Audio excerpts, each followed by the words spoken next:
To do a mass experiment, a new kind of mass experiment of what happens when you tell people the truth and see what happens.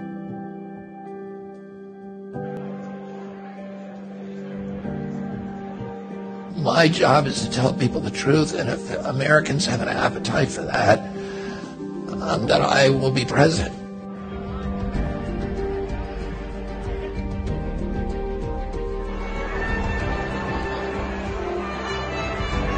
This is a time to bring America back together.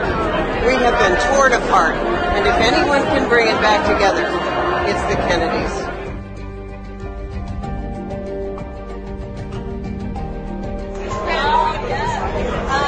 I hope that what he can do is to break through by just being himself, being his honest self, very selfless, very focused on doing the right thing, and hopefully people will be able to see that. But we are absolutely up against a major media wall.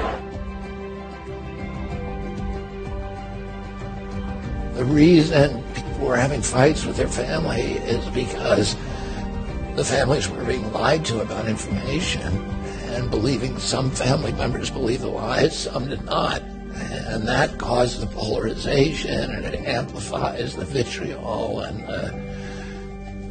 it poisons all of society when the government is lying, when the media is lying to you, when the trusted sources of information can no longer be trusted. You know, it's really hard to tell how many people are awake and have, how much this is exposed to the average American, because we're living in a sea of propaganda and censorship. What's happened here today is that you have lifelong Republicans, lifelong independents, lifelong Democrats. It's time that we ended this schism.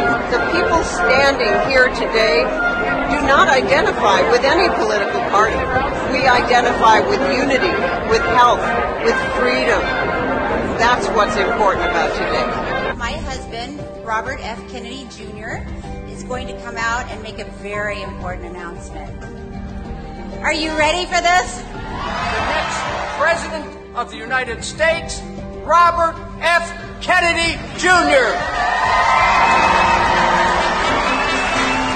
My mission over the next 18 months of this campaign and throughout my presidency will be to end the corrupt merger of state and corporate power that is threatening now to impose a new kind of corporate feudalism in our country, to poison our children and our people with chemicals and pharmaceutical drugs, to strip mine our assets, to hollow out the middle class, and keep us in a constant state of war. These lockdowns were a war on the poor, and they were a war on American children. There's been a systematic attack on our middle class, and the coup de grace was the lockdown. The lockdown was the biggest shift in wealth in human history. I don't want the Democratic Party to be the party of fear and pharma and war and censorship.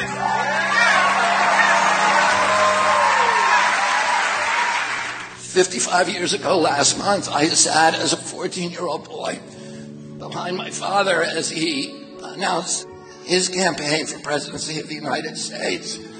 And my father at that time was in many ways the same position that I'm in today. He was running against a president of his own party. He was running against a war. He was running at a time of unprecedented polarization in our country.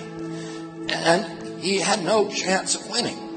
My father, when he declared, had not a single molecule in him that he believed that he could win the Democratic nomination. And the day he died, he won the California primary, the most urban state in this country, and the same day the South Dakota primary, the most rural. He had succeeded in uniting America. I was with my dad when he died in Los Angeles, and we brought him back to New York, and then we brought him from Penn Station in New York to Union Station in Washington, D.C.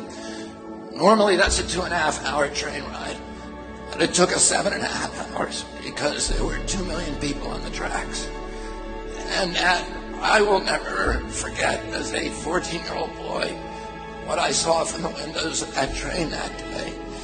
In all of the urban train stations in Trenton and Newark and Philadelphia and Baltimore, they were crowded with black and white men singing the battle hymn of the Republic. God talks to human beings through many vectors, through each other, through organized religion, through the great books of those religions, through wise people, through art and music and literature and poetry, but nowhere with such detail and grace and color and joy as through creation. When we destroy a species, when we destroy a special place, we're diminishing our capacity to sense the divine, understand who God is, and what our own potential is as human beings. We deserve a president in this country who cares about these things and who talks about these things to the American people. My father, when he came back one time from the Delta, he said, we were all at the dinner table when he came in, and he said, I was in a tar paper shack today. I was smaller than this dining room, and there were 2 families living there, and the children get 1 meal a day. And when you get older, I want you to help those people. And when we would go into Southeast Washington or Appalachia, he would say to us, these are your people. These are Kennedy people. He said, the other people, the big shots, the corporations, the millionaires don't need the Kennedys. They have lobbyists, they have PR firms, they have lawyers. And he said, these are your people, and these are the people you need to spend your life helping. And when I'm president, I'm going to be president for those people. We're going to really take back this country. You give me a piece of ground and a sword, and I am going to take back this country with your help, the help of all the homeless Republicans and Democrats and Independents who are Americans first. Thank you all very much.